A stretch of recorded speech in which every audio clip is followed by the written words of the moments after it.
شهر رمضان الذي أنزل فيه القرآن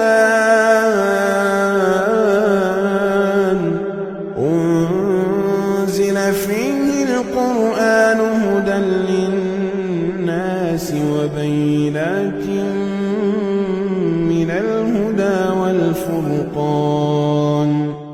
نماز جنازہ پڑھی، ایک آدمی کی نماز جنازہ میں نے ان کی امامت میں پڑھی تو انہوں نے سورہ فاتحہ پڑھی اور زور سے پڑھی، اور یہ بیان فرمایا یہ میں نے زور سے اس وجہ سے پڑھا ہے تاکہ تم جان لو کہ نماز جنازہ میں سورہ فاتحہ پڑھنا سنت ہے نبی کی. جی یہ بخاری شریف کی روایت. اس کے بغیر تو کوئی نماز ہوتی ہی نہیں ہے. پہلی بات تو یہ معلوم. اس کے بعد ہم یہ دیکھتے ہیں کہ یہ ایسی عظیم سورہ ہے کہ اس کے اندر تمام دعاؤں میں سب سے عظیم دعا موجود ہے. اگر کسی آدمی نے یہ سورہ نہیں پڑھی تو سب سے بڑی دعا سے محروم ہو گیا. جی امام ابن قیم رحمہ اللہ نے مدارج السالکین میں لکھا ہے وَلِهَذَا كَانَ أَنْفَعُ الدُّعَاءِ وَأَعْظَمُهُ وَأَحْكَمُهُ دُعَاءَ الْفَاتِحَةِ اهْدِنَا الصِّرَاطَ الْمُسْتَقِيمَ، کہ تمام دعاؤں میں سب سے زیادہ نفع بخش، سب سے زیادہ عظیم اور سب سے زیادہ محکم اور مضبوط دعا یہ فاتحہ کی دعا ہے، اہدنا الصراط المستقیم. گویا اگر کوئی آدمی یہ سورہ نہیں پڑھتا ہے تو سب سے عظیم دعا سے محروم ہو جاتا ہے. اس کے بعد ہم دیکھتے ہیں کہ پہلی آیت ہے الحمدللہ رب العالمین، دوسری آیت ہے الرحمن الرحیم، اور یہ تیسری آیت دکھائی دے رہی ہے مالک یوم الدین. الحمدللہ رب العالمین کا ربط الرحمن الرحیم سے ہے. کیسے؟ اس طرح کہ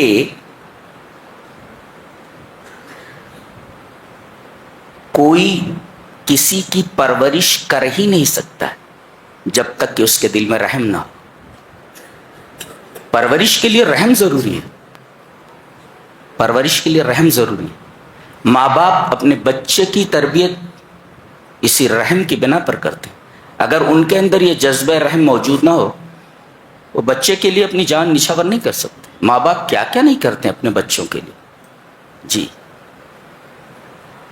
تو یہ الحمدللہ رب العالمین کا گہرا تعلق الرحمن الرحیم سے ہے.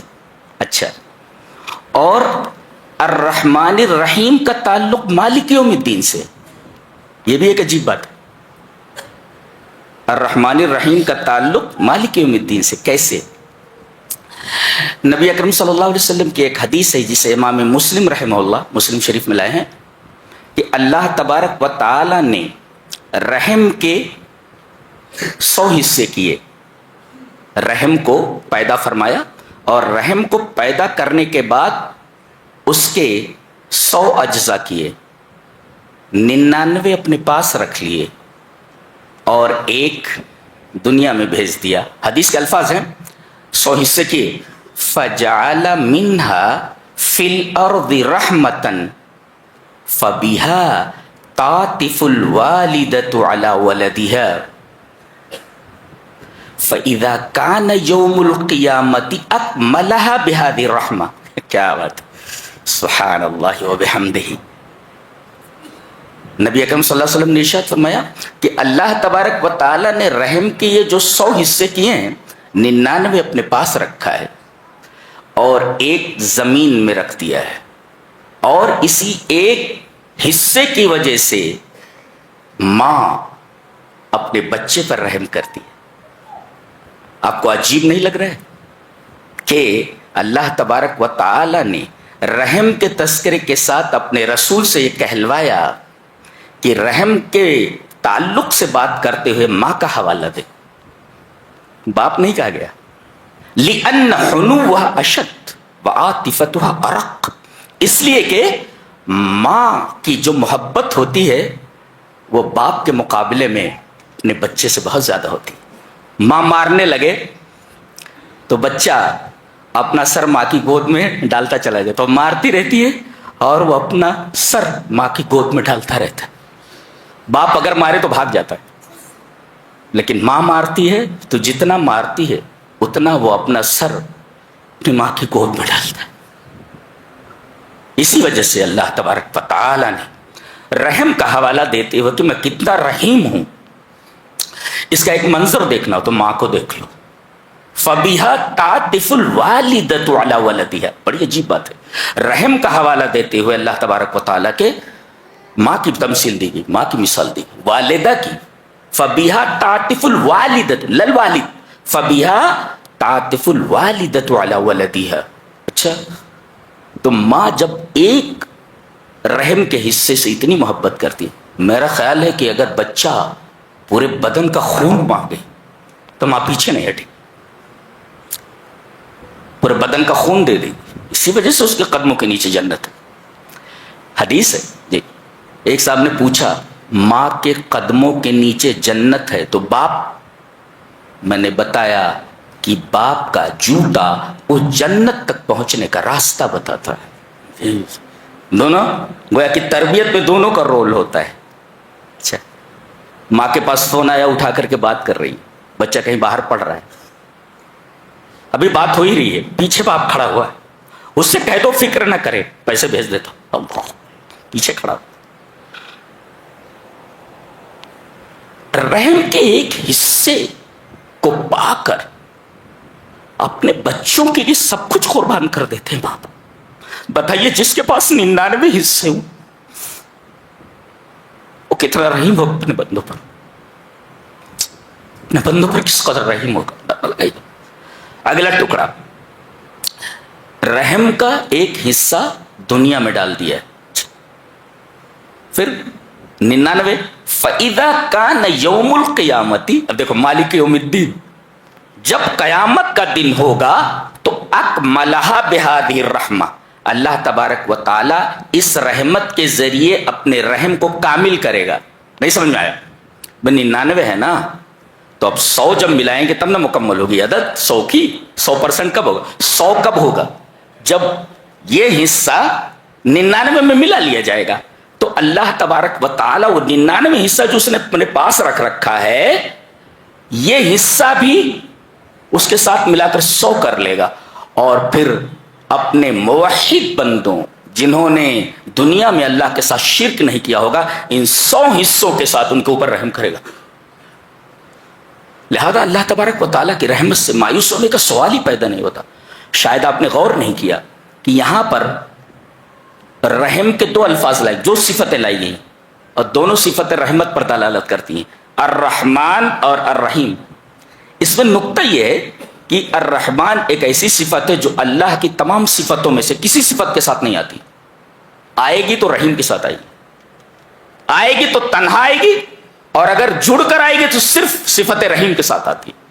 الرحمن علم القرآن، صفت رحمانیت آئی، تنہا آئی ہے، اور یہاں آئی ہے الرحمن الرحیم.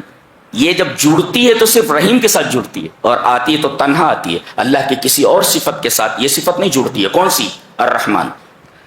اب الرحمن اور الرحیم آپ اس کے رحم کا اندازہ لگا سکتے ہیں. چلیے ایک حدیث پڑھ لیتے ہیں.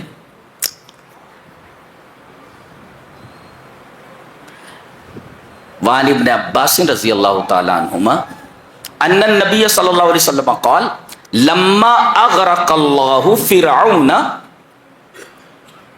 قال آمنت انه لا الہ الا الذي آمنت به بنو اسرائیل فقال جبریل یا محمد فلو رأيتني وانا اخذ من حال البحر فادسه في فيه مخافت ان تدرکہ الرحمت. رواہ الترمذی فی کتاب تفسیر القرآن. حضرت امام ترمذی رحمہ اللہ اس حدیث کو ترمذی شریف کتاب ابواب تفسیر القرآن میں لائے ہیں، جہاں قرآن کی آیتوں کی تفسیر کی ہے. نبی اکرم صلی اللہ علیہ وسلم نے فرماتے ہیں کہ نبی اکرم صلی اللہ علیہ وسلم نے ارشاد فرمایا کہ جب اللہ نے فرعون کو بحر قلزم میں ڈبویا جب ڈوبنے لگا تو ساری ہیکڑی ہوا ہو گئی. زندگی بھر کہتا رہا انا ربکم الاعلی، میں تمہارا سب سے بڑا رب ہوں. جب ڈوبنے لگا موت کو اس نے سامنے دیکھا تو ساری ربوبیت بھول گیا. کہاں کی بادشاہت، کہاں کی علو، کہاں کا علو اور کہاں کی بلندی سب بھول گیا.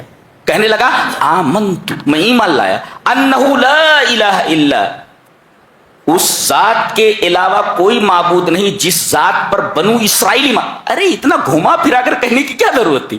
بول دیتا نا لا الہ الا اللہ. تو یہ بول رہا ہے میں ایمان لایا اس بات پر کہ نہیں ہے کوئی معبود سوائے اس کے جس پر بنی اسرائیل ایمان. یہ لمبا چوڑا کر رہا ہے بندہ. اس حضرت جبرائیل فرما رہے ہیں، کہہ رہے یا محمد، اے محمد صلی اللہ علیہ وسلم، میں وہاں حاضر تھا. اللہ، دیکھیں میرے رونگٹے کھڑے ہوئے. آپ دیکھ رہے ہیں کہ یہ فرشتہ جو نبی پر قرآن لے کر آتا تھا یہ ہزاروں سال پہلے اس وقت بھی موجود ہے موسیٰ کے ساتھ جب فرعون ڈوب رہا ہے. تو عجیب و غریب بات ہے، یہ فرشتہ کیسا عجیب فرشتہ ہے. جبرائیل وہاں موجود ہے ہزاروں سال پہلے، فرعون کے ڈوبتے وقت وہاں موجود ہے. اور وہ نبی سے کہہ رہے ہیں کاش آپ دیکھتے کہ میں سمندر کی گہرائی سے کیچڑ نکال رہا تھا. آج بڑی بڑی مشینیں سمندر کی گہرائی کو ناپ نہیں سکتی ہیں، یہ فرشتہ نیچے جا کر کے اس کیچڑ نکال کر کے لا رہا ہے. کیسا فرشتہ ہے، کتنا طاقتور ہے، کتنا طاقتور ہے. ان کو گیس کی ضرورت نہیں، ان کو ماسک کی ضرورت نہیں، دریا کے سمندر کی گہرائیوں میں چلے جاتے. کہا کہ آپ دیکھتے کہ میں سمندر کی گہرائیوں سے کیچڑ نکال کر کے لایا اور میں اس کے منہ میں ٹھونس رہا تھا. فَأَدُسُّهُ فِي فِيهِ، اس کے منہ میں ٹھونس رہا تھا میں. کیوں؟ کہا کہ مخافۃ ان تدرکہ الرحمہ، ایسا نہ ہو کہ اللہ تبارک تعالیٰ کو اس کے اوپر رحم آ جائے، اسے بخش دے. اللہ اکبر.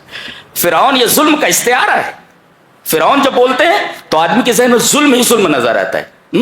جو اپنی بیوی کو تپتے ہوئے عرض پر، تپتی ہوئی زمین کے اوپر لٹا کر کے ہاتھوں اور پیروں میں کیلیں ٹھونک دے، مرنے کے لیے چھوڑ دے، کتنا ظالم ہوگا اندازہ لگائیے آپ.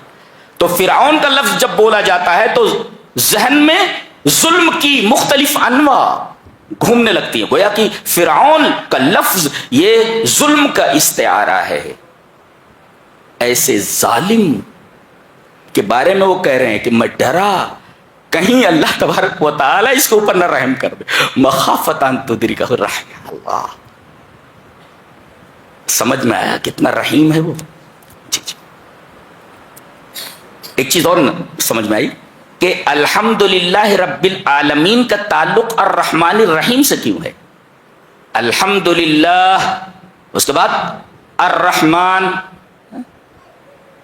الحمدللہ رب العالمین الرحمن. چلیے وہ حدیث دیکھ لیتے ہیں، اس کے بھی ترمذی ابواب تفسیر القرآن میں لائے ہیں. نبی اکرم صلی اللہ علیہ وسلم نے ارشاد فرمایا لما خلق اللہ آدم ونفخ فیہ روح عطسا، عطسا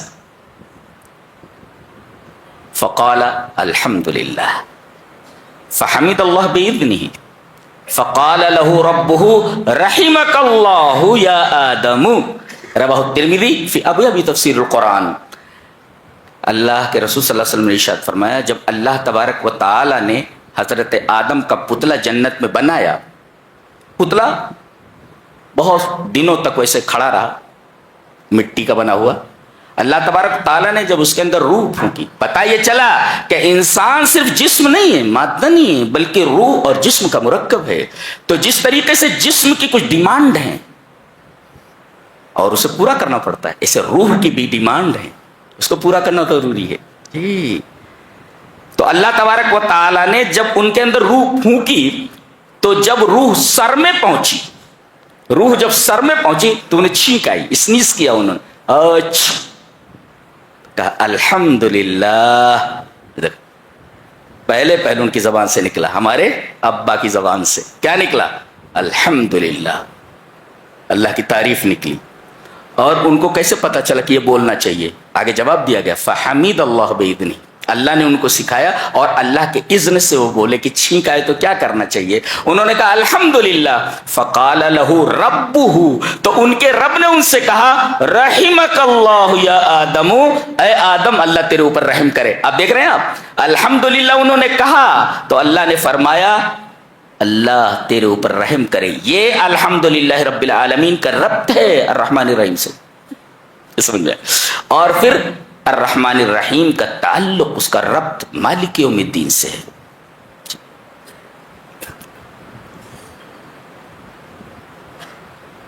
بڑی عجیب و غریب کتاب ہے یہ, اتنی سسٹمیٹک ہے. دنیا میں سائنس کی کتاب ہے لیکن مانن ان کے اندر سائنس موجود. یہ لفظوں کی سائنس ہے.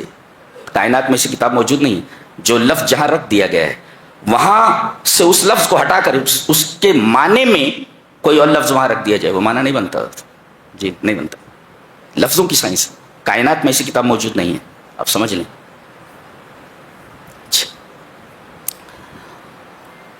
اس کے بعد آپ دیکھیں گے کہ فرمایا گیا ایاک نعبد و ایاک نستعین. جی ہم تیری ہی عبادت کرتے ہیں اور تجھی سے مدد چاہتے ہیں. سوال یہ ہے کہ عبادت کس کی جائے؟ جواب دیا گیا فیما یثبت ان به العون, جو مدد کر سکتا ہو, جو مدد کر سکتا ہو اس سے مدد مانگی جائے, اور جو تمہارا پیدا کرنے والا ہے اس کی عبادت کی جائے. جیسا کہ آگے آئے گا تو دیکھیں ایاک نعبد, عبادت کس کی؟ بولے اللہ کی. عبادت کب تک کی جائے بتایا گیا وَاعْبُدْ رَبَّكَ حَتَّى يَأْتِيَكَ الْيَقِينُ, یقین آنے تک اللہ کی عبادت کرتے رہو. یقین کیا ہے؟ یقین الموت. اس لیے کہ اس سے زیادہ یقینی چیز کیا ہو سکتی ہے؟ کسی سے بھی پوچھو ہر ایک کہے گا مرنا ہے, اس میں تو کسی کا اختلاف ہی نہیں ہے. یقین وَاعْبُدْ رَبَّكَ حَتَّى يَأْتِيَكَ الْيَقِينُ. اور ایک نقطہ یہ بتاؤں, یقین کا مطلب یہ ہوتا ہے ہر آدمی اس کو مانتا ہے. یہاں آخر میں سورہ بقرہ میں کہا گیا وَبِالْآخِرَةِ هُمْ يُوقِنُونَ, آخرت پر ایسا یقین ہونا چاہیے کہ آدمی کا ذہن اختلاف کی طرف جائے ہی نہ, مانے مرنے ہے اور مرنے کے بعد ایک زندگی. آگے بتائیے. تو گویا عبادت کب تک کہ وَاعْبُدْ رَبَّكَ حَتَّى يَأْتِيَكَ الْيَقِينُ, موت تک. اچھا عبادت کیسے کی جائے؟ عبادت کیسے کی جائے, کب تک کی جائے؟ وَاعْبُدْ رَبَّكَ حَتَّى يَأْتِيَكَ الْيَقِينُ, جب تک موت نہ آ جائے. یہ عبادت کا سلسلہ جاری رہنا چاہیے. اچھا اور کیسے کرنا چاہیے؟ حدیث جبریل میں فرمایا گیا کہ ان تعبد اللہ کأنک تراہ, اللہ کی عبادت اس طرح کرو جیسا کہ تم اللہ کو دیکھ رہے ہو. اللہ بتائیے, اگر آپ کو معلوم ہو کہ تم اللہ کو دیکھ رہے ہو تو آپ کی عبادت کا انداز کیسا ہوگا؟ عبادت کب تک؟ موت تک. عبادت کیسے؟ ان تعبد اللہ کأنک تراہ, عبادت اس طرح جیسا کہ تم اللہ کو دیکھ رہے ہو. یہ کیفیت آپ کی ہونی چاہیے عبادت کے وقت, ورنہ پوری نماز تو ہماری دکانوں کی نظر ہو جاتی ہے. کھڑے ہیں یہاں اور ذہن ہے دکانوں میں اور دنیا میں. اچھا اور وَإِيَّاكَ نَسْتَعِينُ, اور ہم تیری ہی مدد چاہتے ہیں. مدد کس سے مانگنی چاہیے؟ کہتے ہیں فیما یثبت ان به العون, جو مدد کر سکے, جو آپ کی آواز سنتا ہو. ایک بھائی آپ پکار رہے ہیں نا مدد کے لیے, تو آپ کی آواز سننا, وہ سنتا ہو آپ کی آواز, اور دوسرے سننے کے بعد مدد کرنے پر قادر ہو. یہ دو چیزیں ضروری ہیں مدد کے لیے. پکارنے والے کی آواز کو سننا چاہیے اسے, اس کی آواز اس کے پاس پہنچ رہی, اور دوسرے وہ مدد کرنے پر قادر ہو. صاحب قبر نہ تو آواز کو سنتا ہے اور نہ مدد کرنے پر قادر ہے, اس لیے کہ ہم اپنے آنکھوں سے دیکھتے ہیں. یہ بدیہی چیز ہے. وہ نہا نہیں سکتا, وہ کفن نہیں پہن سکتا, وہ قبر خود کھود نہیں سکتا, سب دوسرے لوگ کرتے ہیں, اختیار نہیں ہے. تو استعانت کے لیے ضروری ہے کہ ہماری آواز وہ سن رہا ہو اور دوسرے مدد کرنے پر قادر ہو, اور یہ چیز اللہ کے علاوہ کسی کے پاس نہیں ہے. وہ آپ کی آواز کو سنتا بھی ہے اور مدد کرنے پر قادر بھی ہے. جہاں کوئی آواز نہ سنے وہاں وہ سنتا ہے. حضرت یونس علیہ السلام مچھلی کے پیٹ میں، دیکھیں ذرا، ایک آدمی مچھلی کے پیٹ میں ہے اور مچھلی اسے دریا کی تہوں میں لے کر کے چلی گئی ہے، تاریکی ہی تاریکی چاروں طرف، وہاں سے پکار رہے ہیں لا الہ الا انت سبحانک انی کنت من الظالمین، اور عرش پر ان کی آواز سنی جا رہی، اور رب تعالیٰ فرما رہے ہیں کہ اگر یہ تسبیح نہ پڑھتا تو ہم قیامت تک اس کو مچھلی کے پیٹ میں رکھتے. کیا پاور ہے، اللہ اکبر، یہ مچھلی بھی زندہ رہتی، یہ بھی زندہ رہتا، یہ پاور ہے ہمارے رب کا. یہ ہے، تو یہ ہے مدد کس سے طلب کریں؟ جو آپ کی آواز سنتا ہو اور مدد کرنے پر قادر ہو. کہیں سے آپ پکاریں وہ سنتا ہو اور مدد کرنے پر وہاں سے قادر ہو.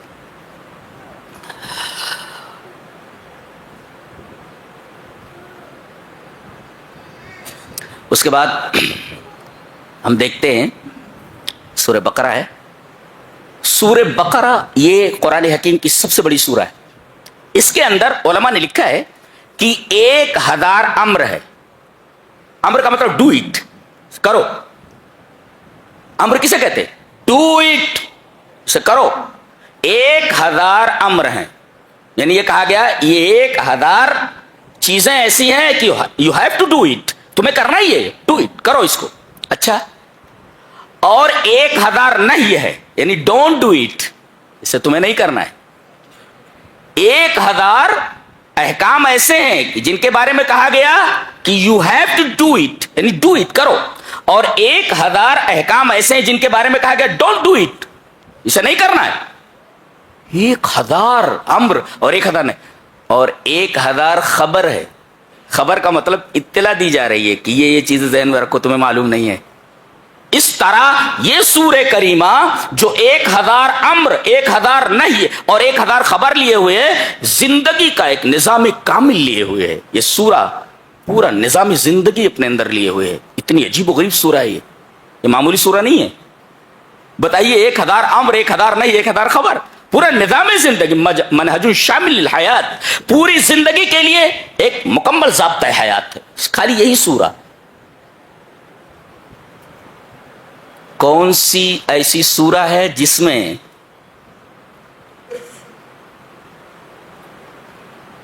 ایک جانور کا نام 3 بار آیا ہے؟ یہی سورہ ہے. وہ کون سا جانور ہے؟ العجل، گائے کا بیٹا، گائے کا بچہ، العجل. عجل مانے بچڑا. ایک تو یہ، اور اس سورہ کریمہ میں سب سے بڑا ظالم کس کو کہا گیا ہے؟ وَمَنْ أَظْلَمُ مِمَّنْ مَنَعَ مَسَاجِدَ اللَّهِ أَنْ يُذْكَرَ فِيهِ اسْمُهُ وَسَعَىٰ فِي خَرَابِهَا، جو مساجد میں آنے سے روکے، سب سے بڑا ظالم ہو، اور اس کے ویران ہونے کی کوشش کرے، ویران کرنے کی کوشش کرے کہ مسجد ویران ہو جائے، لوگ نہ آئیں وہاں، سب سے بڑا ظالم ہو ہے. تو اس سورہ کریمہ میں کس کو سب سے بڑا ظالم کہا گیا ہے؟ جو مساجد میں آنے سے روکے کہ وہاں اللہ کا ذکر کرے وہ، اور دوسرے یہ کہ اس کی ویرانیت کا، اس کی ویرانی کا سبب بنے. اچھا، وہ کون سا نبی ہے کہ جس کا ذکر 11 مرتبہ آیا سورت کے اندر؟ وہ سورہ کون سی ہے؟ یہی سورہ ہے. وہ کون سے نبی ہیں؟ حضرت موسیٰ. یہ واحد سورہ ہے، 11 مرتبہ حضرت موسیٰ علیہ السلام کا ذکر آیا ہے. اور ہمارا بڑا گہرا تعلق موسیٰ علیہ السلام سے ہے، بنی اسرائیل سے. جی، نبی کریم صلی اللہ علیہ وسلم معراج میں گئے تو آپ کو پہلے 50 نمازیں دی گئیں. جی جی، حدیث صحیح ہے، 50 نمازیں دی گئیں. نیچے جب آئے حضرت موسیٰ علیہ السلام نے پوچھا کیا ملا تحفے میں؟ کہا نمازیں ملی 50 وقت. کہا کہ آپ کی امت اس کو سنبھال نہیں پائے گی، کم کروائیے. آپ گئے، کچھ کم ہوئی. موسیٰ علیہ السلام نے کہا پھر سے جائیے اور کم کروائیے. کرتے کرتے وہ 0 وہاں سے ہٹ گیا، صرف 5 بچی. حدیث میں ہے آواز آئی کہ اے میرے بندے، اے میرے رسول، یہ نماز 50 وقت کی فرض ہوئی تھی، اب 5 کر دی گئی ہے، لیکن ثواب 50 کا رکھ دیا گیا ہے. یعنی کوئی آدمی اگر 5 وقت کی پابندی کر لے تو 50 وقتوں کی نماز کا ثواب اسے دے دیا گیا ہے. یہ حدیث صحیح ہے. نہیں تو سارا کام دھام چھوڑ کر کے مسجد میں آدمی کو بیٹھے رہنا پڑتا. یہ اس نبی کا احسان ہے ہم لوگوں کے اوپر. کم کرواؤ کم کرواؤ کم کرواؤ. اس میں بھی کم کروا رہے تھے.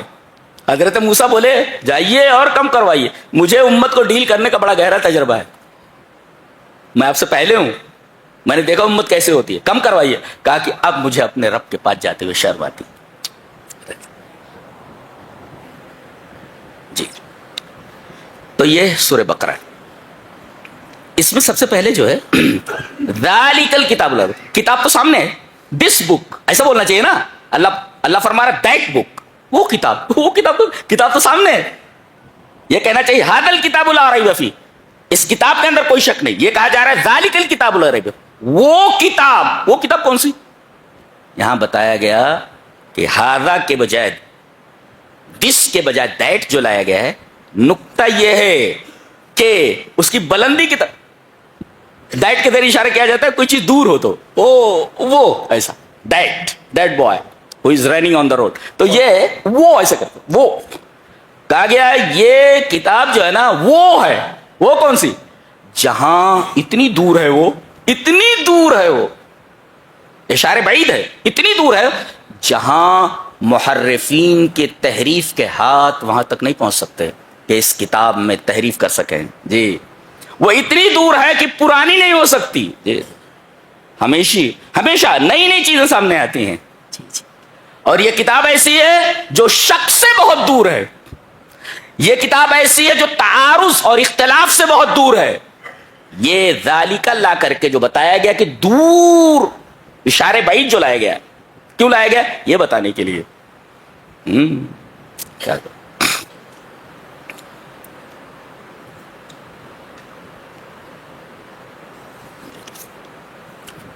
آگے دیکھیے منافقین کی ایک کیفیت بیان کی جا رہی ہے, بہت غور سے سنیے, بہت پیاری بات کہی جا رہی ہے. یہاں کہا گیا جب ان سے کہا جاتا ہے کہ زمین میں فساد مت کرو, وَإِذَا قِيلَ لَهُمْ لَا تُفْسِدُوا فِي الْأَرْضِ قَالُوا إِنَّمَا نَحْنُ مُصْلِحُونَ أَلَا إِنَّهُمْ هُمُ الْمُفْسِدُونَ وَلَكِنْ لَا يَشْعُرُونَ. یہ کتاب یہ انداز بیان خود بتا رہا ہے, الگ ترتیب یہ جو آیات ہیں کہ یہ اللہ کا کلام ہے, اس لیے کہ اس طریقے کی مراعات لفظیہ, لفظوں کی رعایت کوئی امی نہیں کر سکتا. امی, ہمارے نبی امی تھا, الذی لا یقرأ ولا یکتب, جو نہ پڑھ سکے جو نہ لکھ سکے, وہ امی. ایسی مراعات لفظیہ کیسے لا سکتا ہے؟ دیکھو کیسے کہا, زمین میں فساد نہ کرو, اور آخر میں کہا گیا لیکن یہ محسوس نہیں کرتے. دیکھو کیوں؟ اس لیے کہ فساد فی الارض محسوس ہے. بھائی فساد فی الارض جیسا قتل, کوئی آدمی قتل کر رہا ہے تو آدمی دیکھ سکتا ہے نا, محسوس کر سکتا ہے. نہب, لوٹ, کوئی آدمی کسی کو لوٹ رہا ہے تو یہ لوٹنا ایک محسوس چیز ہے, آدمی دیکھ سکتا ہے. چوری کر رہا ہے تو آدمی دیکھ سکتا ہے دیکھو وہ چوری کر رہا ہے, یہ محسوس چیز ہے. اس وجہ سے وَلَكِنْ لَا يَشْعُرُونَ لایا گیا, احساس, اس لیے کہ فساد فی الارض اور افساد فی الارض کا تعلق احساس سے ہے. اس وجہ سے آیت کا آخری لفظ یشعرون لایا گیا تاکہ اس کا آخر اول کے مناسب ہو جائے. کیسی مراد لفظی ہے. اچھا, اس کے بعد کہا جا رہا وَإِذَا قِيلَ لَهُمْ آمِنُوا, جب ان سے کہا جاتا ہے ایمان لاؤ, جیسا کہ صحابہ ایمان لائے, تو یہ کہتے ہم اس طرح ایمان لائے جیسے بیوقوف ایمان لائے, یعنی صحابہ کو بیوقوف کہہ رہے. اللہ فرما رہا ہے الا انہم هم السفہاء, یہ بیوقوف ہے, ولکن لا یعلمون, لیکن انہیں علم نہیں. اب دیکھیں جہاں افساد فی الارض کی بات آئی وہاں ولکن لا یشعرون کہا گیا, اور جہاں ایمان کی بات آئی وہاں یعلمون کہا گیا, لا یعلمون. پتہ یہ چلا کہ ایمان امر غیبی ہے جو دکھائی نہیں دیتا, الذی لا یدرک الا بالعلم, علم کے ذریعے ہی معلوم ہوتا ہے وہ. جی لہذا ایمان امر غیبی ہے, دکھائی نہیں دیتا, محسوس نہیں ہوتا, لہذا وہاں علم لایا گیا. اور چونکہ افساد فی الارض یہ آنکھوں سے دکھتا ہے, محسوس ہے, لہذا وہاں پر لفظ محسوس لایا گیا ولکن لا یشعرون. یہ انداز بیان بتاتا ہے کہ یہ انسان کا کلام نہیں ہو سکتا. میں تو ویسے بھی عربی کا طالب ہوں, اور یہ کتاب عزیز تقریباً 20 سال سے میرے مطالعے کا موضوع ہے. اس مختصر وقت میں آپ سے کیا کہا جائے, کیا ایک لفظ کا بیان نہیں ہو سکتا, ایک لفظ کی شرح میں نہیں کر سکتا. جی اور میں اپنی سطح سے اگر شرح کرنے لگوں ایک بھی سمجھ میں نہیں آئے گا آپ کے. جی آگے فرمایا گیا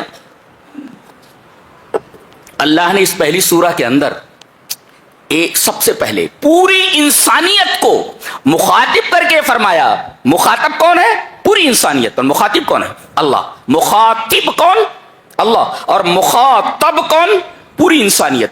پوری انسانیت کو مخاطب کر کے اور پوری انسانیت کو مخاطب بنا کر کے اللہ تبارک و تعالیٰ نے سب سے پہلی چیز جو کہی ہے، ایک کہا کہ کرو اور ایک کہا نہ کرو. سب سے پہلے پوری انسانیت کو خطاب کر کے کہا کہ ایک چیز تمہیں کرنا ہے اور ایک چیز نہیں کر، سب سے پہلے. اور خطاب پوری انسانیت سے کیا ہے وہ دیکھتے. یا ایھا الناس اعبدوا، ناس الناس پوری تمام کے تمام لوگ، اے دنیا کے تمام انسانوں یہ کرنا ہے تمہیں، کیا؟ اعبدوا ربکم، اپنے رب کی عبادت کو. سب سے پہلے پوری انسانیت کو خطاب کر کے کہا گیا صرف رب کی عبادت کرو. اور منع کس چیز سے کیا گیا؟ آگے فرمایا گیا ولا تجعلوا فلا تجعلوا للہ اندادا، اللہ کا شریک نہ بناؤ. تو کرنے کے لیے کیا کہا گیا؟ اس کی عبادت کرو. اور منع کس سے کیا گیا؟ فلا تجعلوا للہ اندادا، اندادا اے نظراء فی العبادہ، عبادت کے اندر اس کا کوئی شریک نہ بناؤ. اللہ اکبر. سب سے پہلے خطاب یہ پوری انسانیت، ذہن میں رکھو اس کو، پوری انسانیت کو خطاب کر کے یہاں کہا گیا ایک چیز کرنا ہے عبادت اللہ کی، اور ایک چیز نہیں کرنی ہے، اس کا شریک نہیں بنانا ہے. پتہ یہ چلا سب سے عظیم چیز توحید ہے، اور سب سے خراب چیز، سب سے بری چیز اگر کوئی ہو سکتی تو شرک ہے. اس لیے کہ اللہ تبارک تعالیٰ نے سب سے پہلے اس چیز کے کرنے کا حکم دیا اور اس چیز سے منع کیا. سمجھ میں آیا جی؟ آگے ایک واقعہ بیان کیا جا رہا ہے کہ اللہ تبارک و تعالیٰ نے حضرت آدم کو پیدا فرمایا اور فرشتوں سے یہ کہا کہ میں خلیفہ بنانا چاہتا ہوں. اللہ کا خلیفہ نہیں، لا لا لا، اللہ کا خلیفہ کوئی ہو نہیں سکتا. جی ابن تیمیہ نے کہا کہ اگر کوئی یہ کہے کہ اللہ کا خلیفہ ہے آدم، تحقیق کس نے کفر کیا. اللہ کو کوئی خلیفہ ہو ہی نہیں سکتا. اس لیے خلیفہ کہتے کس کو ہیں؟ کوئی شخص کوئی کام کر رہا تھا، ایک شخص کے ذمہ ایک کام ہے، وہ کہیں چلا گیا تو ایک آدمی کو اس کی جگہ پر رکھ دیا گیا، وہی کام کرنا ہے جو وہ کرتا تھا جو ابھی نہیں ہے. اس کو کہتے ہیں خلیفہ. تو اللہ کا خلیفہ کوئی ہو ہی نہیں سکتا. اللہ کو موت نہیں آتی. اللہ تو ہر جگہ جو ہے ہر جگہ سے دیکھ رہا ہے. اللہ کیا کہا اللہ نے؟ میں زمین میں ایک خلیفہ بنانا چاہتا ہوں. فرشتوں نے فوراً کہا، دیکھو بڑی عجیب بات کہنے جا رہا ہوں میں. فرشتوں نے کہا اتجعل فیہا من یفسد فیہا ویسفک الدماء، ایسی مخلوق تو بنائے گا جو زمین میں فساد کرے اور خون بہائے. سوال یہ ہے کہ فرشتوں کو کیسے معلوم ہوا کہ یہ جو مخلوق پیدا کی جائے گی وہ خون بہائے گی اور فساد فی الارض کرے گی؟ نقطہ میرا اس سے پہلے یہاں جن رہتے تھے، انسانوں سے پہلے یہاں جن رہتے تھے. وہ آپس میں لڑتے رہتے تھے، خون بہاتے رہتے تھے، خون بہاتے رہتے تھے. تو ان کے فساد کو دیکھ کر کے فرشتوں نے ایسی بات کہی.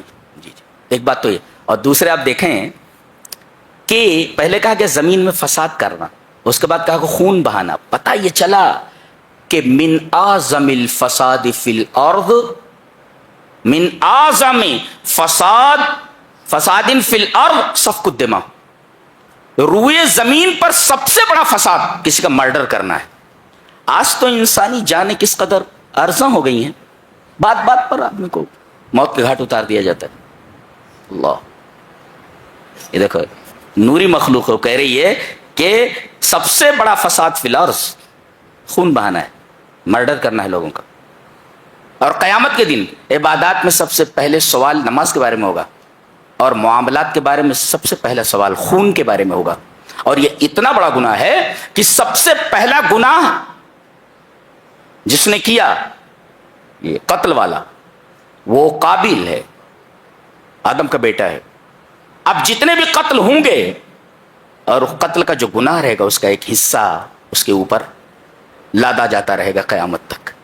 نقطہ یہ ملا کہ کوئی ایسی غلط سنت چھوڑ کر نہ جاؤ کہ تمہارے بچے اس کی اقتدا کریں. اگر کوئی غلط طریقہ چھوڑ کر کے گئے ہیں اور بچے اس کے اوپر چل رہے ہیں تو آپ کو اس کا گناہ برابر ملتا رہے گا. جی جی یہ بات بتائیے. اچھا کیا اللہ مشورہ طلب کر رہا ہے فرشتوں سے کہ میں زمین میں خلیفہ بنانے جا رہا ہوں، آپ کا کیا خیال؟ لا لا، اللہ لا یحتاج الی مشورہ. اللہ تبارک تعالیٰ کسی مشورے کا محتاج نہیں ہے. وہ بتا رہا ہے، خبر دے رہا ہے. اور یہ سن کر کے فرشتوں نے کہا رب تعالیٰ تو ایسی مخلوق بنائے جو فساد فی الارض کرے، خون بہائے. تو کیا یہ فرشتوں کا اعتراض تھا اللہ تبارک و تعالیٰ کے اس فیصلے پر؟ لا لا لا، فرشتے نوری مخلوق ہے، وہ اللہ کے کسی فیصلے پر اعتراض کیسے کر سکتے ہیں؟ وہ یہ کہہ رہے ہیں کہ رب تعالی یہ مخلوق کون سی بنانے جا رہا ہے؟ اگر ہماری عبادت میں کوئی کمی ہے تو ہم جاننا چاہتے ہیں۔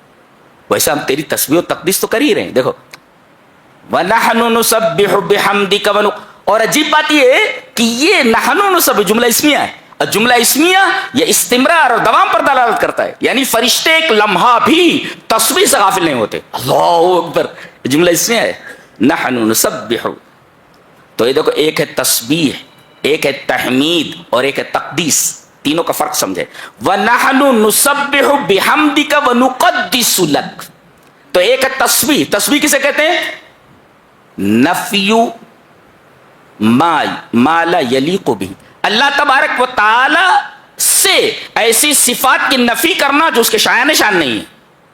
ایسا نہیں، جیسے اللہ لا ینام، اللہ سوتا نہیں ہے، اللہ لا یموت، اللہ مرتا نہیں ہے، اسے موت نہیں آتی، اور اللہ لا یاکل، اللہ کھاتا نہیں ہے، لا تاخذہ سنۃ ولا نوم، اللہ کو جو ہے اونگ آتی ہے اور نہ نیند آتی ہے۔ تو یہ نہیں آتی نہیں آتی نہیں آتی، تو گویا کہ آپ عیوب کی نفی کر رہے ہیں اللہ تبارک تعالیٰ سے، یہ تسبیح ہے۔ اللہ تبارک تعالیٰ سے عیوب کی نفی کرنا، سونا عیب ہے جی، اللہ اگر سو جائے ایک لمحے کے لیے کائنات کا کیا ہوگا؟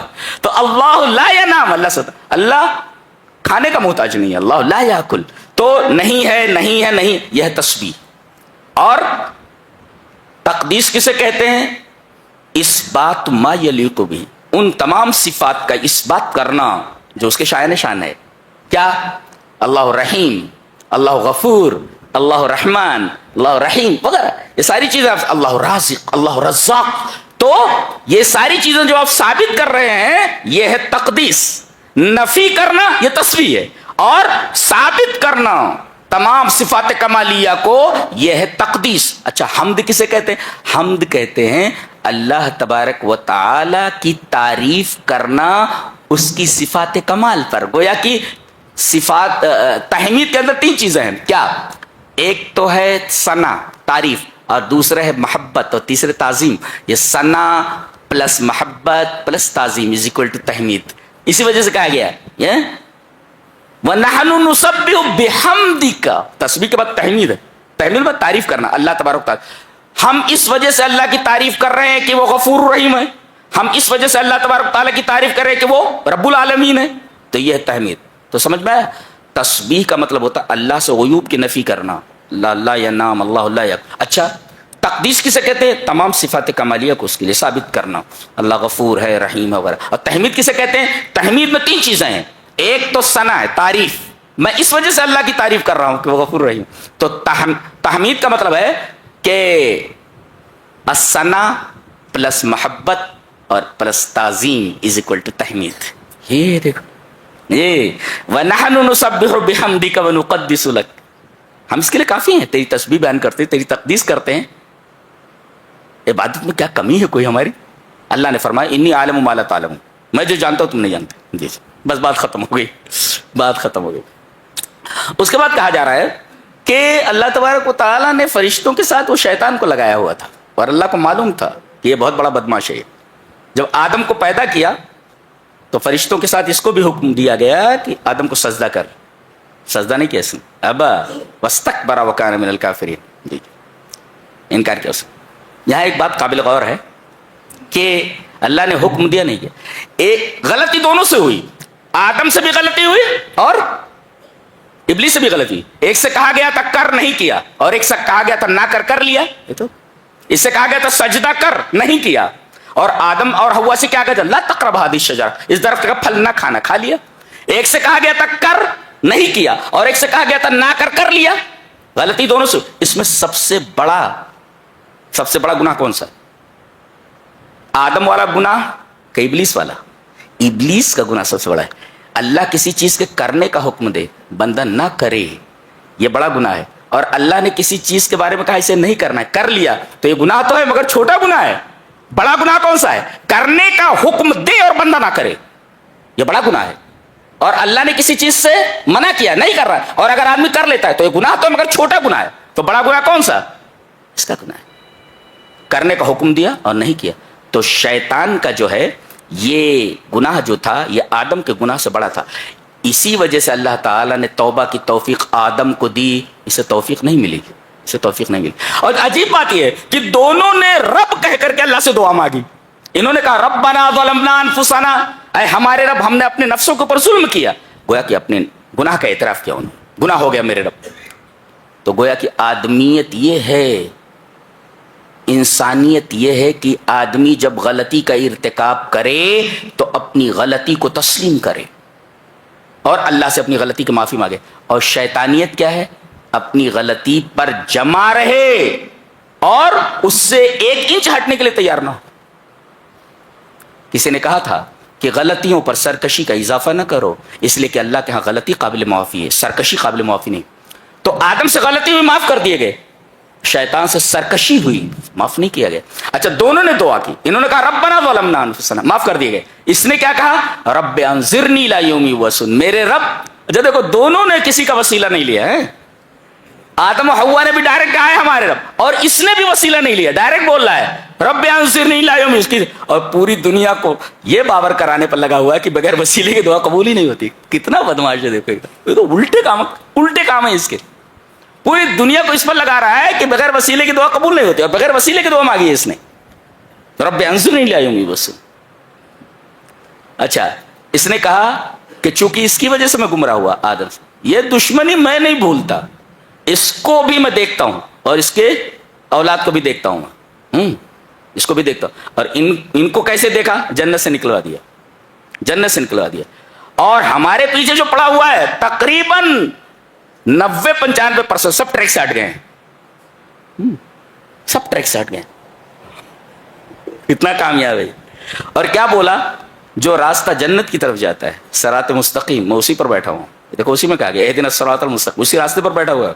لاقعدن لهم صراطک المستقیم, اسی راستے پر بیٹھا ہوا. اس کو معلوم ہے کہ اللہ کی طرف جانے والا راستہ ایک ہے, صراط مستقیم ہے. اور دنیا کو کیا باور کرا رہا ہے؟ 4 راستے ہیں. جی یہ دیکھو, واہ بھائی واہ, وہ مانتا ہے کہ راستہ ایک ہی ہے, اور دنیا کو یہ باور کرا رہا ہے کہ راستے 4 ہیں. صراط مستقیم ایک ہے مان رہا ہے, اور دنیا کو کیا بتا رہا ہے کہ راستے 4 ہیں. چاروں راستے وہاں تک پہنچتے ہیں, اور اللہ کیا فرما رہا ہے؟ ایک ہی راستہ ہم تک پہنچتا ہے.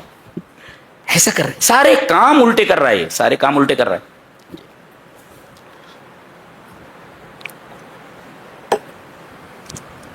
آدم کو جب دھوکہ دیا اور وہ پھنس گئے, اس کے لیے لفظ کیا استعمال ہوا معلوم ہے؟ فَأَزَلَّهُمَا الشَّيْطَانُ, شیطان نے ان کو پھسلا دیا. آدمی ایسے ڈٹا رہے, کہیں پر جمع رہے, اور جب پھسل جائے تو پھسلنے میں آدمی یہ نہیں سمجھ پاتا کہ گرنا کہاں ہے, کہاں تک جانا ہے. اور پھسل گیا ہے نا, پھسل گیا, ہاتھ پیر مارے گا لیکن جائے گا وہاں جہاں اسے پہنچنا ہے, اسے پھسل گیا. ایسے ہی اللہ تبارک و تعالی کے حکم کی نافرمانی کرنے کی وجہ سے شیطان نے ان کو پھسلا دیا, اور پھسلے تو کہاں گرے؟ اللہ نے فرمایا قلنا اہبطوا منہا جمیعا, چلو اوپر سے نیچے آ جاؤ, یہ پھسلنا ہے. آدمی پھسلتا ہے تو تھوڑی دور تک جاتا ہے اور وہاں گرتا ہے. یہاں عالم یہ ہے کہ ڈائریکٹ جنت سے نکالے گا اور زمین پر بھیج دیے گئے. اس سے بڑا حبوط کیا ہو سکتا ہے؟ اور ایک نقطہ یہ ملا, آدمی اگر گناہ کرتا ہے تو اسے بلندی سے پستی کی طرف بھیج دیا جاتا ہے. لہذا گناہوں سے بچو کہ تمہیں بلندی سے پستی کی طرف بھیج دیا جائے, پھینک دیا جائے تم کو, جس طرح تمہارے باپ کو تمہاری ماں کو بھیج دیا گیا. جی ایک نقطہ لے کر جاؤ آج. یہ دیکھیں حضرت موسیٰ علیہ السلام اور بنی اسرائیل کا بیان ہو رہا ہے. راتوں رات نکل پڑے ہیں یہ بنی اسرائیل کو لے کر کے. کون؟ موسیٰ علیہ السلام. بحر کلزم پر پہنچے. فرعون کو معلوم ہو گیا, ایک لشکر جرار لے کر کے ان کے تعاقب میں, ان کے چیس کرتا ہوا وہاں تک پہنچا. سامنے بہتا ہوا سمندر ہے اور ادھر ہے دشمن. ادھر جائیں تب بھی موت, اور یہاں اس طرف جائیں موت. موت دونوں طرف ہے, موت دونوں طرف ہے. دریا میں گئے تو چھوڑنے والا تھوڑی ہے, ڈوب جاتے. گویا کہ انہوں نے سمجھ لیا تھا کہ اس طرف اگر گئے دریا میں تو موت ہے.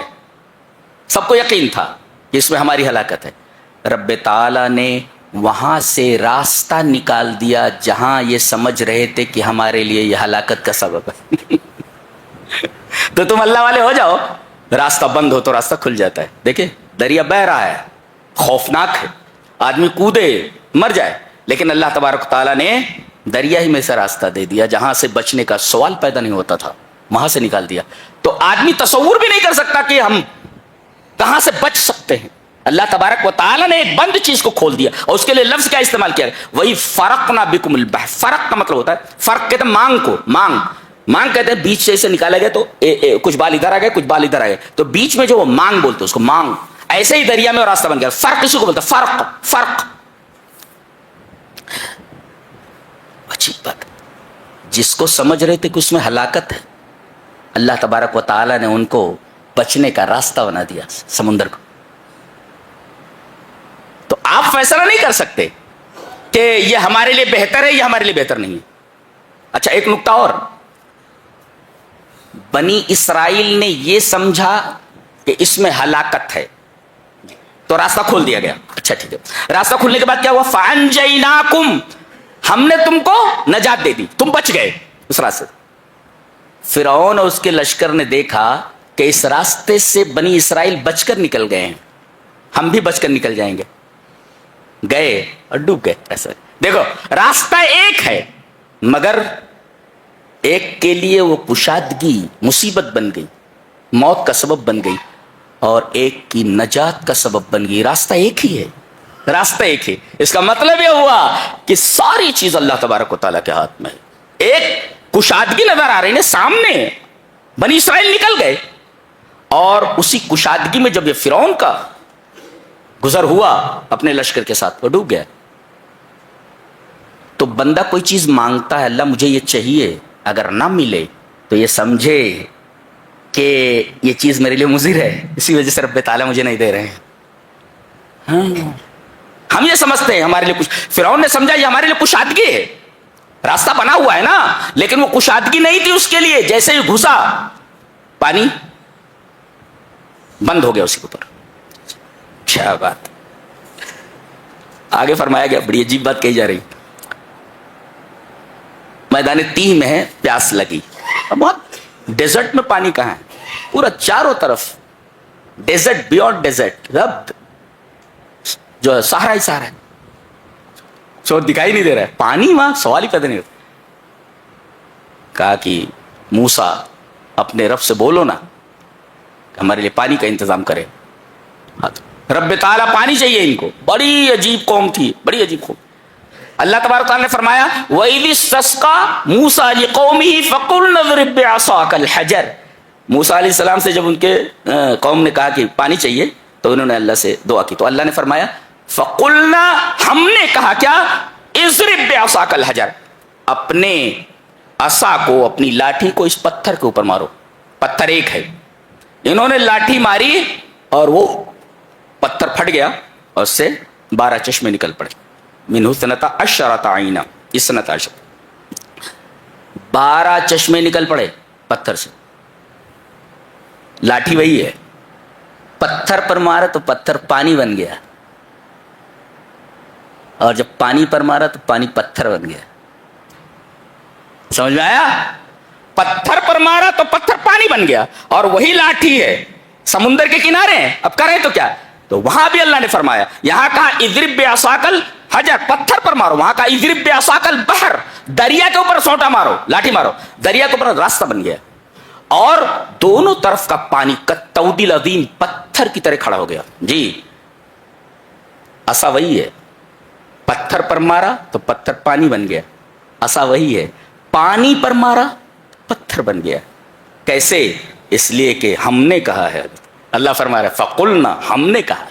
آپ جلاتی ہے، ڈال دیا گیا خلیل اللہ کو، اللہ کے خلیل کو، اور جیسے ہی آگ میں پڑے قلنا، ہم نے کہا یا نار کونی بردن، اپنی فطرت بدل دیا. ایک نقطہ یہ ملا کہ دنیا کے لوگ، مادہ پرست لوگ یہ کہتے ہیں کہ کوئی بھی مسبب بغیر سبب کے وجود میں نہیں آتا.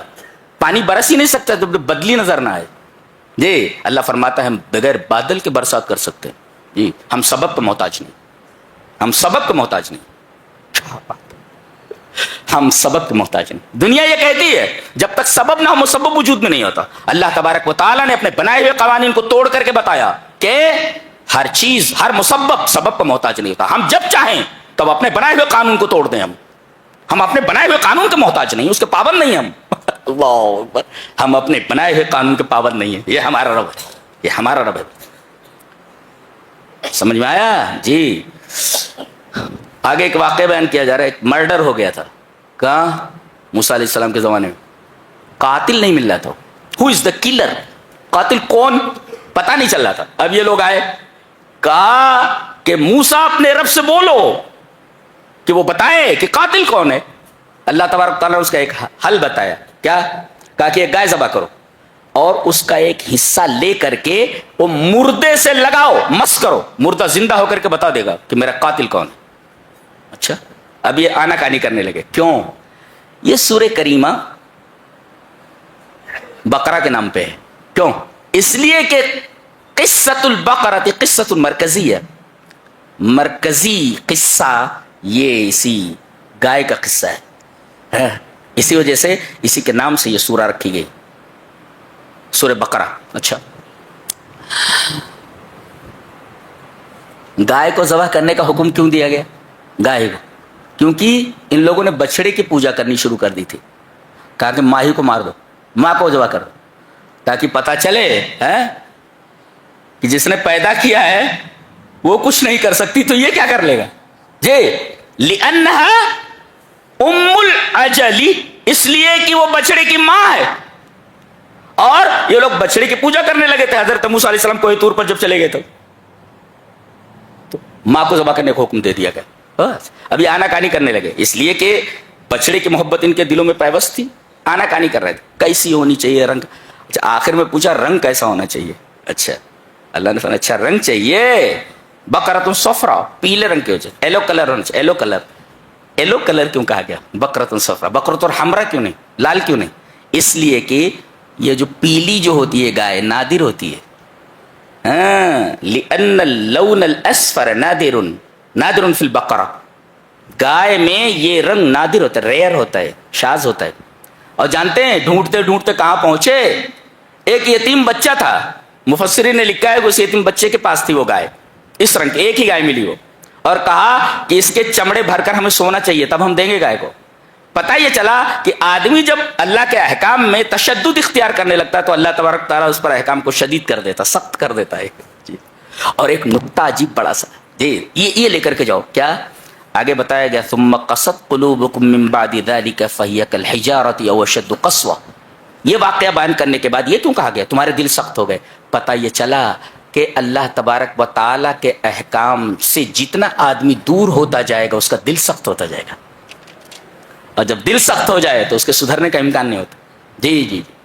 نماز نہیں پڑھو گے دل سخت ہو جائے، روزہ نہیں رکھو گے دل سخت. جتنے بھی تم برے اعمال کرو گے اور نیک اعمال سے دوری اختیار کرو گے تو اللہ تبارک و تعالیٰ کے احکام سے دوری یہ سبب ہے قساوت قلب کی. آپ کا دل سخت ہوتا جائے گا. اس وجہ سے مان اس واقعے کے بعد لایا گیا ثم قست قلوب. کیا انداز بیان ہے، سبحان اللہ. یہ بڑی حیرت انگیز کتاب ہے، حیرت انگیز کتاب. کائنات میں ایسی کتاب موجود نہیں ہے. یہ الفاظ نہیں ہے کہ اس کی تعریف کی جائے. واہ، تعریف نہیں کر سکتے اس کتاب کی. آگے ہاروت ماروت کا قصہ بیان کیا گیا. بعض لوگ کہتے ہیں کہ دو جادوگر تھے، جی جی یہودی تھے دونوں. لیکن بعض علماء نے کہا کہ صحیح یہ ہے کہ یہ دونوں فرشتے ہی تھے. اب اس وقت سوال یہ پیدا ہوا کہ جادو تو شرک ہے، بہت بڑا گناہ ہے، تو ایک نوری مخلوق یہ گناہ کیسے کر سکتی؟ ایک سوال یہ ہے. جواب اس کا یہ دیا گیا ہے کہ اللہ تبارک و تعالیٰ نے حضرت آدم کو جو سجدہ کروایا، سجدہ بھی غیر اللہ کے تو حرام ہے، شرک ہے. وہ کوئی چیز اگر شرک ہے یا گناہ ہے لیکن اللہ تعالیٰ کا حکم اس کے اوپر آ جائے تو عین عبادت ہے. اللہ اکبر، عین عبادت ہے. تو یہاں اللہ تبارک تعالیٰ کے حکم کو دیکھا جائے. یہ نہیں دیکھا جائے گا کہ وہ شرک سکھا رہے ہیں، بلکہ اللہ تبارک تعالیٰ نے ان کو حکم دیا تھا، لہذا وہ عبادت ہے، ان کے لیے جائز تھا. وہ جیسے آدمی کو قتل کرنا یہ درست نہیں ہے، لیکن حضرت ابراہیم علیہ السلام اپنے بیٹے کو قتل کرنے کے لیے نکل پڑے، اس لیے کہ خواب میں دیکھا تھا کہ میں بچے کو ذبح کر رہا ہوں، اور نبی کا خواب سچا ہوتا ہے. جی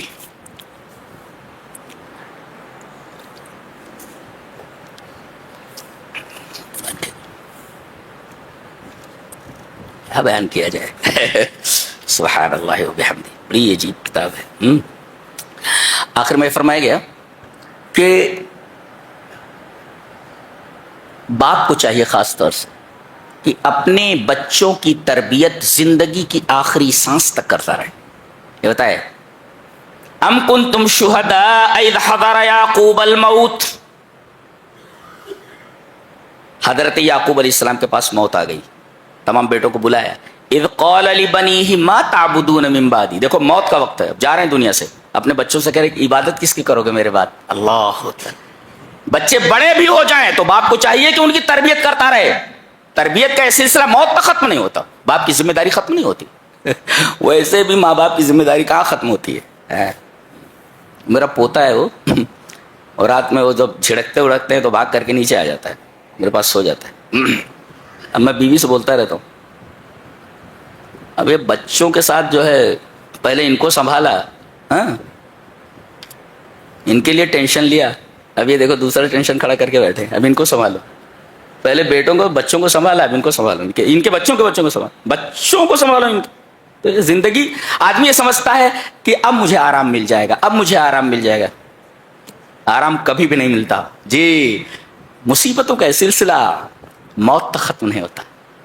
ہاں آدمی یہ سوچ لے کہ فلاں مقام پر جا کر کے میری ذمہ داری ختم ہو جائے گی. لا, ذمہ داری ختم نہیں ہوتی, ذمہ داریاں بڑھتے رہتے, موت تک ذمہ داریوں کا یہ سلسلہ دراز. لہذا اللہ تبارک و تعالیٰ کو کبھی بند پھولو, اس کے احکام کو نظر انداز مت کرو, اور قرآن حکیم سے برابر جڑتے رہو. چلیے ابتدا ہو گئی ہے, انشاءاللہ چلتا رہے گا. وآخر دعوانا ان الحمد للہ رب العالمین.